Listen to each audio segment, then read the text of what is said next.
Ya pemirsa, tampaknya dalam pertemuan yang Anda saksikan sore hari, pemirsa, sampai kemudian akhirnya ditunda ya, karena harus berbuka puasa. Prof. Mahfud MD, Menko Polhukam Republik Indonesia, tampil dengan percaya diri. Bahkan kutipan yang Anda saksikan tadi bahwa jangan gertak-gertak saya. Kalau saya digertak-gertak, saya juga bisa kemudian mengatakan bahwa Anda menghalangi penyidikan, pemirsa.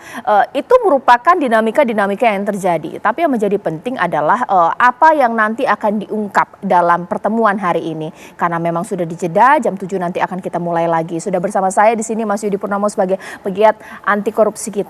Mungkin saya mau nanya dulu ke Mas Yudi. Mas Yudi, kira-kira dari pertemuan antara Komisi 3 DPR dengan Pak Mahfud, Prof. Mahfud, apa sih yang bisa Mas Yudi highlight? Apa yang penting? Karena memang kita juga banyak melihat di cecar Komisi 3 DPR juga mengenai kenapa sih Pak Mahfud buka-buka ini dianggap tidak sesuai dengan tupoksi dan lain-lain, bagaimana? Ya, pertama tentu kita harus sampaikan apresiasi ya kepada Prof. Mahfud ya. Kalau enggak beliau sampaikan kepada publik gitu ya mengenai adanya transaksi yang mencurigakan gitu ya, maka tidak akan seheboh sekarang, tidak akan menjadi prioritas dari penegak hukum bahkan dari DPR. Oleh karena itulah maka tadi saya melihat bahwa apa yang dilakukan oleh DPR kan memang bagian dari fungsi mereka ya melakukan pengawasan. Ya walaupun akhirnya tadi publik juga melihat bagaimana pertanyaan-pertanyaan lebih banyak kepada siapa kewenangan dari komite yang diketuai oleh Prof. Mahfud seperti apa, kemudian juga kewenangan dari mengapa disampaikan kepada publik dan lain sebagainya. Walaupun tadi saya lihat bahwa Prof. Mahfud mampu untuk menjawab semua pertanyaan tersebut, ya, mulai dari mengapa disampaikan kepada publik, ya, apa saja kewenangan beliau, gitu kan. Bahkan tadi ada satu insight yang bagus ya, ketika Prof. Mahfud mengatakan kita butuh, ya, RUU perampasan aset, ya, yang berkali-kali itu belum diselesaikan. Ya, itu yang sangat penting menurut saya. Menurut saya DPR ya Komisi 3 dalam hal ini itu perlu juga untuk merumuskan gitu ya. Kalau untuk masalah penegakan hukum saya yakin ini kan sudah disampaikan kepada Kementerian Keuangan, mungkin disampaikan juga kepada penegak hukum yang lain. Itu pasti akan terselesaikan lah prosesnya ya. Sistem peradilan pidana pasti berjalan. Tetapi sekarang apa yang bisa dilakukan oleh DPR sebagai lembaga legislatif ya, mereka harusnya punya helikopter view ya. Bagaimana mereka melihat, oh ini ada yang kurang dalam upaya penegakan korupsi atau TPPU ya terkait dengan hal yang tidak harta yang tidak wajar, Mbak. Bagaimana kita bisa merampas aset ya dari para orang-orang ya pejabat-pejabat yang hartanya tidak wajar, transaksinya mencurigakan, tanpa perlu melalui proses sistem peradilan pidana yang mulai dari penyelidikan, penyidikan hingga penuntutan. Jadi sekali lagi peran DPR, peran Komisi 3 sangat penting untuk bisa membuat suatu legislasi yang baik ya terkait dengan undang-undang perampasan aset. Saya pikir itu poinnya ya, bahwa kalau terkait dengan siapa yang kemudian menyampaikan pada publik apa yang disampaikan, apakah itu pidana, apakah itu rahasia, saya pikir itu adalah debatable yang tidak akan selesai gitu kan. Justru mereka-mereka yang uangnya transaksi keuangan yang mencurigakan melihat seperti ini itu akan tertawa gitu kan, karena wah mereka tidak akan fokus ke saya lagi, itu akan fokus kepada bagaimana Bu Sri Mulyani, bagaimana Pak Ivan, bagaimana Prof. Mahfud dan bagaimana Komisi 3 seperti itu. Iya. Mbak.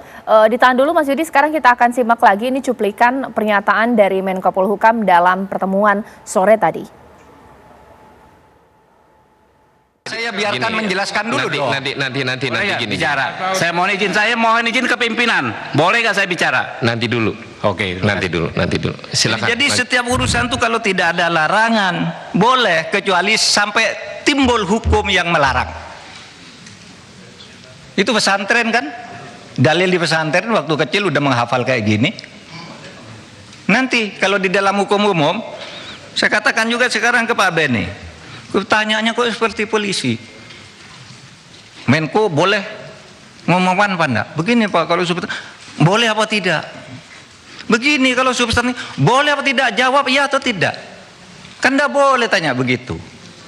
Itu harus ada konteksnya dong. Sudah bilang boleh, boleh katanya. Ini yang saya lihat. Kalau boleh sebutkan pasalnya, boleh kok harus ada pasalnya. Kalau boleh tuh enggak perlu pasal. Misalnya saya tanya ke Pak Beni boleh enggak saya ke kamar mandi sekarang? Boleh, mana pasalnya? Enggak ada, karena boleh. Kalau dilarang baru ada pasalnya. Di mana dalilnya? Nah sekarang bukan bahasa Arab, bahasa Latin. Nolum delictum nolapuna sine previa lege punali. Ini dalam hukum pidana. Tidak ada satu kesalahan, tidak ada sesuatu yang dilarang itu sampai ada undang-undang yang melarang lebih dulu. Ini tidak dilarang kok. Lalu ditanya kayak copet aja. Memang siapa? Saya kira sudah begitu aja. Ya. Nah, karena sering di DPR ini aneh. Kadang-kadang marah-marah gitu, nggak taunya Markus dia. Marah ke Jaksa Agung, ngomong nantinya datang ke kantor Kejaksaan Agung titip kasus. Pimpinan mohon dicatat ya. Saya interupsi pimpinan. Interupsi pimpinan. Saya kira ini tidak relevan. Silakan. Interupsi pimpinan. Ya. Silakan Pak Habib, silakan. Apa? Kalau Pak Mahfud melakukan cara seperti yang kita dengarkan tadi, kan Pak Mahfud menjudgment teman-teman. Lepas dari itu benar salah itu nanti kita bisa uji. Tetapi rapat kita hari ini bukan untuk itu. Rapat kita hari ini untuk mengklarifikasi kontroversial yang sudah terlanjur berkembang di masyarakat terkait dengan 300 triliun itu. Tidak satu pun poin dari awal Pak Mahfud menyampaikan penjelasan Pak Mahfud dalam rapat ini yang terkait dengan soal itu. Satu-satu Pak Mahfud mengomentari jalannya rapat antara kami dengan PPATK. Khususnya yang disampaikan oleh Terry, yang disampaikan oleh Saudara Arsul dan Saudara Beni. Ini kan jadi lari dari maksud dan tujuan rapat kita pada hari ini. Oke. Dan pimpinan juga punya kewenangan untuk menjaga lalu lintas rapat ini. Saudara, tadi kan saya sudah sampaikan. Saya akan punya dua bagian di sini. Satu, saya menjawab pengadilan terhadap Ketua PPATK kemarin yang saya tidak bisa hadir. Bukan tidak bisa hadir, saya sudah siap hadir, tapi jadwalnya diubah. Saya bilang, keterangan saya hari ini akan ada dua macam. Satu, tentang legal standing, di mana dibilang PPATK tidak boleh melapor ke Menko tidak boleh bicara ke publik. Padahal ini yang selama ini kita gunakan untuk nangkap teroris, untuk koruptor dan sebagainya. Itu saya menjelaskan itu aja.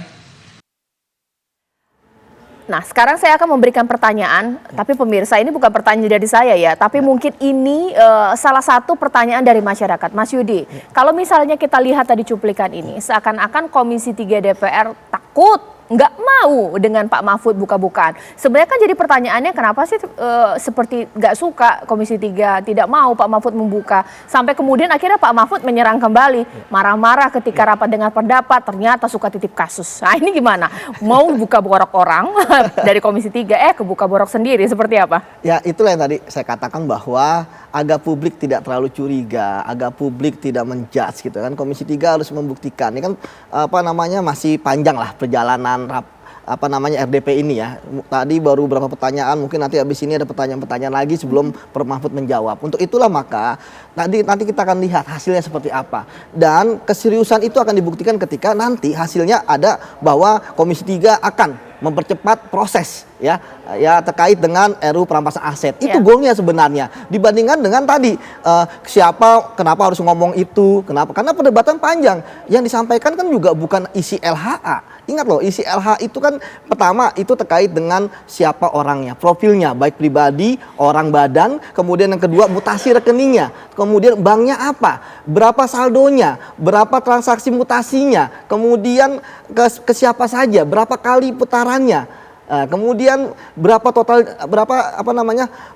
siapa aja yang terlibat di situ. Jadi itu kalau itu disampaikan, saya udah pasti bahwa itu adalah pembocoran rahasia. Tapi kalau ini tidak. Makanya tadi saya katakan bahwa ya Komisi 3 sekarang harus membuktikan bahwa mereka pro terhadap penegakan hukum terhadap pencucian uang yang jumlahnya nggak main-main, 349 triliun. Nah ini yang ditunggu oleh masyarakat, Mbak. Oke, Mas Yudi, kalau kita lihat dari sidang sore hari hingga sebelum waktu berbuka sekitar pukul berapa ya? 5.15 ya mungkin ya. Terlihat tidak sih bahwa Komisi 3 DPR dalam bentuk-bentuk pertanyaannya menggali perihal 349 triliun atau justru menyerang Menko Polhukam? Ya kalau saya lihat itu pertanyaan masih dasar ya, bahwa itu masih terkait kenapa sih Prof diumumkan kepada publik, ya kan? Apa kewenangan dari Menko Polhukam, ya kan? Kemudian PPATK kenapa bisa disampaikan kepada publik? Padahal mereka menginginkan ya harusnya silent gitu kan? Nah ini kan yang yang istilahnya pembincangan kita dari lama, bahwa kalau enggak disampaikan pada publik, ini akan menjadi rahasia dan ini senyap dan publik tidak akan bisa mengetahui dan tidak akan bisa memantau. Ya. Kan itu yang jadi permasalahannya. Jadi sekarang menurut saya apa yang dilakukan oleh Prof. Mahfud itu kan sudah benar. Sekarang sebenarnya bukan lagi siapa benar menyampaikan atau tidak. Sekarang nih kasusnya tuntas sampai mana? Kita lihat Rafael Alun juga masih proses penyelidikan. Ya. Kita tidak tahu kapan KPK akan naikin ke penyidikan. Belum lagi kasus-kasus yang lain. Ya, 349 triliun ini juga belum diungkap di prosesnya udah sampai mana. Ya kan? Apakah di penyelidikan kah? Baik itu di bea cukai ataupun itu di pajak. Karena ini akan menentukan. Kan masyarakat pengen tahu. Ujung semua ini adalah pengadilan. Ya. Disitulah nanti kita akan melihat ya siapa pelakunya, perbuatannya, pasal-pasal yang disangkakan, didakwakan, kemudian bagaimana proses merampas aset untuk negara, ya kan? Karena memang penegakan hukum itu bagaimana uang-uang itu bisa dirampas untuk pemulihan asetnya, seperti itu. Oke, ditahan dulu Mas Yudi, sekarang kita akan simak lagi nih cuplikan berikut ini. Kasus yang 189 triliun itu sebenarnya adalah kasus kedua atas nama subjek terlapor. Itu kita berikan sekitar tahun 2020, 2019-2020 kita proses. Atas nama subjek terlapor yang sama, sebelumnya sudah kami periksa di tahun 2017. Sebelumnya sudah kami periksa di tahun 2017. Dan kami sudah mengundang Kementerian Keuangan, dihadiri oleh Dirjen Bea Cukai, termasuk juga Irjen, untuk menyerahkan, menyampaikan, mempresentasikan berkas pemeriksaan pertama atas nama subjek terlapor yang sama. Jadi sebelum ketemu 189 di pemeriksaan kedua, kami menemukan subjek terlapor melakukan transaksi di periode 2014-2016 sejumlah 180 triliun lebih.